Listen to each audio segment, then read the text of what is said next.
नमस्कार, स्वागत है आप सभी का एक बार फिर से आपके अपने चैनल बोलचाल तमिल भाषा में। मैं हूँ उमा। इस वीडियो में आज हम तमिल में मौसम के बारे में कैसे बात करें ये सीखने की कोशिश करेंगे, यानी कि तमिल में मौसम से जुड़े हुए कुछ शब्द देखेंगे। जुड़े रहिए आखिर तक। तो चलिए आज का वीडियो शुरू करते हैं। तो पहले हम मौसम को तमिल में क्या कहते हैं ये देखेंगे। वानिलै, वानिलै कहते हैं मौसम को, पर बोलचाल में क्लाइमेट ही चलता है। तो इस वीडियो में हम क्लाइमेट ही यूज़ करेंगे। मौसम कैसा है ये कहने के लिए आप पूछेंगे क्लाइमेट एप्पड़ी इरुक्कु। क्लाइमेट मौसम के लिए हमने इंग्लिश वर्ड ही ले लिया है। एप्पड़ी का मतलब होता है कैसा, इरुक्कु है के लिए। मौसम कैसा है, क्लाइमेट एप्पड़ी इरुक्कु, क्लाइमेट एप्पड़ी इरुक्कु। कभी कभार है का ट्रांसलेशन नहीं होता है, पर इस सेंटेंस में आप कह सकते हैं मौसम कैसा है, क्लाइमेट एप्पड़ी इरुक्कु। मौसम अच्छा है ये कहने के लिए आप कहेंगे क्लाइमेट नल्ला इरुक्कु। क्लाइमेट अंग्रेज़ी शब्द वैसे ही है। नल्ला का मतलब बहुत सारे लोग आप में से जानते होंगे, अच्छा कहने के लिए हम यूज़ करते हैं नल्ला। इरुक्कु का मतलब है। मौसम अच्छा है ये कहने के लिए आप कहेंगे क्लाइमेट नल्ला इरुक्कु, वानिलै नल्ला इरुक्कु, क्लाइमेट नल्ला इरुक्कु। मौसम सुहावना है। जब मौसम बहुत ही अच्छा होता है, बहुत प्लेजेंट होता है, तो हम कहते हैं क्लाइमेट रोम्ब नल्ला इरुक्कु। क्लाइमेट यानी कि मौसम, रोम्ब का मतलब आप में से बहुत लोग जानते होंगे, बहुत के लिए यूज़ करते हैं। नल्ला मतलब अच्छा, इरुक्कु है। क्लाइमेट रोम्ब नल्ला इरुक्कु, मौसम सुहावना है, क्लाइमेट बहुत अच्छा है। क्लाइमेट रोम्ब नल्ला इरुक्कु। आज मौसम ठीक नहीं है। इन्नैक्कु क्लाइमेट सरी इल्ल। इन्नैक्कु मतलब आज। क्लाइमेट मौसम के लिए इंग्लिश वर्ड सरी का मतलब सही होता है, इल्ल का मतलब होता है नहीं। इन्नैक्कु आज क्लाइमेट मौसम सरी इल्ल, ठीक नहीं है। आज मौसम ठीक नहीं है। इन्नैक्कु क्लाइमेट सरी इल्ल। आज मौसम खराब है अगर आपको ये कहना हो तो इन्नैक्कु क्लाइमेट मोसमा इरुक्कु। इन्नैक्कु पिछले वाक्य में भी हमने देखा था, इन्नैक्कु आज के लिए हमने यूज़ किया था। क्लाइमेट मौसम का अंग्रेज़ी शब्द। मोसमा इरुक्कु, मौसम का मतलब तमिल में खराब होना होता है। ये मौसम नहीं है, मौसम। मोसमा इरुक्कु, इन्नैक्कु क्लाइमेट मोसमा इरुक्कु।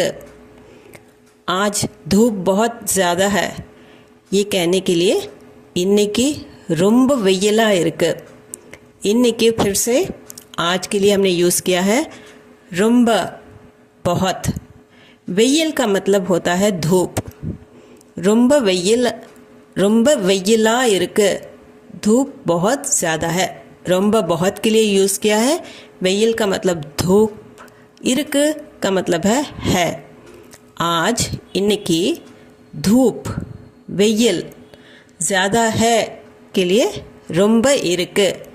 पर आप जब पूरा सेंटेंस बोलते हैं तो आप कहते हैं इन्नैक्कु रोम्ब वेय्यला इरुक्कु, आज धूप बहुत ज़्यादा है। इन्नैक्कु रोम्ब वेय्यला इरुक्कु, इन्नैक्कु रोम्ब वेय्यला इरुक्कु। कड़ी धूप है। जब धूप बर्दाश्त के बाहर होती है, कड़ी धूप है ये कहने के लिए आप कहेंगे वेय्यल कड़ुमैया इरुक्कु। वेय्यल पिछले सेंटेंस में हमने देखा, धूप के लिए हमने यूज़ किया था वेय्यल। कड़ुमई का मतलब होता है कड़ी, बहुत ज़्यादा जब बर्दाश्त के बाहर होता है तो कड़ुमैया इरुक्कु है के लिए इरुक्कु। कड़ी धूप है ये कहने के लिए आप कहेंगे वेय्यल कड़ुमैया इरुक्कु, वेय्यल कड़ुमैया इरुक्कु। धूप बिल्कुल नहीं है, वेय्यले इल्ल। कभी कभार ऐसा होता है कि बादल छाए हुए होते हैं, धूप ज़रा सी भी नहीं होती, तो हम कहते हैं वेय्यले इल्ल। वेय्यल पहले भी हमने देखा, धूप के लिए हमने यूज़ किया। इल्ल का मतलब नहीं है। वेय्यल इल्ल का मतलब है धूप नहीं है। पर जब आप कहते हैं धूप बिल्कुल भी नहीं है, स्ट्रेस करके बोलते हैं बिल्कुल भी नहीं है, तो वेय्यले इल्ल। वेय्यल इल्ल का मतलब है धूप नहीं है, वेय्यले इल्ल का मतलब है धूप बिल्कुल नहीं है। बिल्कुल हवा नहीं है, काते इल्ल। काट्र जो है वो एक्चुअल वर्ड, उसे हम बोलचाल में कात कहते हैं। कात हवा, इल्ल का मतलब नहीं। कात इल्ल का मतलब है हवा नहीं है। पर जब आप कहेंगे बिल्कुल हवा नहीं है, काते इल्ल, वो एक ही मात्रा जो है वो लग जाती है, काते इल्ल। पिछले सेंटेंस में हमने देखा वेय्यिले इल्ल, बिल्कुल धूप नहीं है के लिए वेय्यिले कहा था। यहाँ पे बिल्कुल हवा नहीं है के लिए हम कहेंगे काते इल्ल। जब ज़रा सी भी हवा नहीं बहती तो आप कहते हैं काते इल्ल, काते इल्ल। हल्की बारिश हो रही है, लेसा मழை பெய்யுது। लेसा मतलब हल्की सी। मழை, मழை जो है ये एक्चुअल वर्ड मழை है, जिसे हम रा कह के प्रोनाउंस करते हैं। जो रा है उसे ZH लिखते हैं इंग्लिश में लिखते वक्त, पर वो जब पढ़ते हैं तो कई लोग उसे जानते नहीं हैं, उसे कह देते हैं मज़ा कह देते हैं। तो उसकी जगह हम ल ही यूज़ करेंगे, क्योंकि 3 तरह के ल हैं तमिल में। तो मழை जो है वो है एक्चुअल वर्ड। लेसा हल्की सी, मழை बारिश, बारिश होने के लिए பெய்யுது, लेसा मழை பெய்யுது। बूंदाबांदी हो रही है, तूरीட்டு இருக்கு। तूरल का मतलब होता है बूंदाबांदी। जब 1-2 बूंदें पड़ती हैं तो उसे तूरल कहते हैं। तूरीட்டு இருக்கு, இருக்கு मतलब है। तूरीட்டு இருக்கு के मतलब बूंदाबांदी हो रही है। बूंदाबांदी के लिए तूरल, हो रही है के लिए இருக்கு, तूरीட்டு இருக்கு। बूंदाबांदी हो रही है, तूरीட்டு இருக்கு, तूरीட்டு இருக்கு। तेज बारिश है, கனமழை பெய்யுது। घनमழை, मழை का मतलब हमने पहले भी देखा, बारिश के लिए हमने यूज़ किया था। मழை பெய்யுது का मतलब बारिश होना। अब यहाँ पे तेज़ बारिश के लिए हम कहेंगे घनमழை।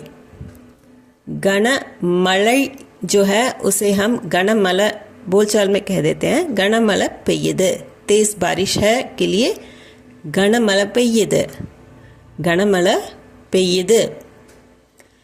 बाहर कोहरा है, வெளியே பனிமூட்டமாக இருக்கு।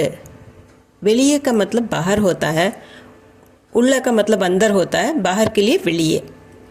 पनिमूटम का मतलब होता है कोहरा। जब कोहरा छा जाता है तो पनिमूटम कहते हैं। जब मूटम हम यूज़ करते हैं कि छा गया है, इसके लिए पनिमूटमा इर्क। पनी का मतलब जो हल्की सी जो फॉग होती है उसे हम कहते हैं पनिमूटमा इर्क। चारों तरफ कोहरा है, चारों तरफ फॉग है, வெளியே பனிமூட்டமா இருக்கு।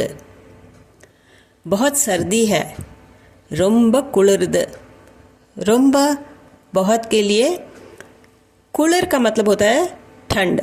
कुளிருது सर्दी है, ठंड है, इसके लिए हम कुளிருது यूज़ करते हैं। बहुत सर्दी है के लिए ரொம்ப குளிருது। अगर आप है का ट्रांसलेशन भी लगाना चाहते हैं तो ரொம்ப குளிரா இருக்கு, இருக்கு भी यूज़ कर सकते। குளிரா இருக்கு, बहुत सर्दी है के लिए ரொம்ப குளிருது। आसमान साफ है, வானம் தெளிவா இருக்கு। वानम का मतलब होता है आसमान। बोलचाल में हम वानों कह देते हैं। वानम। तेलिव का मतलब होता है साफ होना, क्लियर होना। कोई बादल बादल कुछ नहीं होता है, आसमान एकदम नीले रंग का साफ सा जब होता है तो कहते हैं वानो तेलिवा इर्क। इर्क का मतलब है। तो आसमान के लिए वानम। पर बोलचाल में जब हम फास्ट बोलते हैं तो वानम तेलिवा इर्क के बजाय वान तेलिवा इर्क। वानो आसमान के लिए, तेलिवा इर्क साफ है, क्लियर है। आसमान साफ है, वानो तेलिवा इर्क। बादल छाए हुए हैं, वानो मेघमूटमा इर्क। वानम का मतलब होता है आसमान। मेघमूटम का मतलब होता है बादल छाए हुए। मेघम जो है वो बादल के लिए कहते हैं, हम हिंदी में भी मेघ कहते हैं बादल को। मेघमूटम का मतलब बादल छाए हुए हैं, मतलब पूरी तरह से जब छाए हुए होते हैं तो मेघमूटमा। जैसे हमने कोहरे के लिए पनिमूटम कहा था, वैसे ही बादल छाए हुए के लिए मेघमूटमा इर्क है। वानो मेघमूटमा इर्क। बर्फ पड़ रही है, इसके लिए आप कहेंगे पनी पेय्यिदु। पनी का मतलब होता है ओस या बर्फ़ जो भी है, स्नोफॉल के लिए पनी।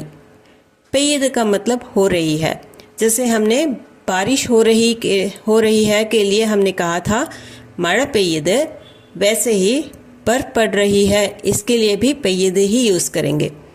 पनी पेयद, बर्फ़ पड़ रही है, पनी पेयद।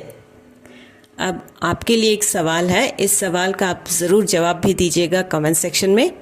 आपके यहाँ मौसम कैसा है, ये ज़रूर बताइएगा कि आपके यहाँ मौसम कैसा है अभी। उंग इडतला वानिलै एप्पड़ी इरुक्कु। उंग मतलब आपके, इडम का मतलब होता है जगह। उंग इडतला आपकी जगह पर या आपके यहाँ। वानिलै हमने देखा क्लाइमेट का तमिल वर्ड है, पर हम क्लाइमेट बोल देते हैं बोलचाल में। वानिलै एप्पड़ी कैसा, इरुक्कु है, उंग इडतला आपके यहाँ मौसम कैसा है, वानिलै एप्पड़ी इरुक्कु या क्लाइमेट एप्पड़ी इरुक्कु, उंग इडतला वानिलै एप्पड़ी इरुक्कु।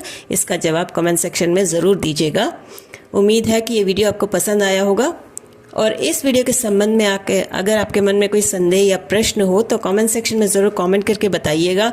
आपके संदेह को दूर करने की और प्रश्नों के उत्तर देने की मैं पूरी कोशिश करूँगी। और अगर आप हमारे चैनल पर नए हैं तो चैनल को सब्सक्राइब बटन दबाकर सब्सक्राइब ज़रूर कर लीजिए। ये वीडियो पसंद आया हो तो लाइक ज़रूर कर दीजिएगा, हाई पॉइंट्स भी दे दीजिए। और साथ में अगर आपके फैमिली और फ्रेंड्स सर्कल में कोई तमिल सीख रहा हो या कोई तमिलनाडु में नया आया हो, किसी को ज़रूरत हो सकती है, तो उन तक ज़रूर ये वीडियो पहुंचा दीजिए, ज़्यादा से ज़्यादा शेयर कीजिए। तो मिलते हैं एक और वीडियो में, तब तक के लिए bye and thank you for watching.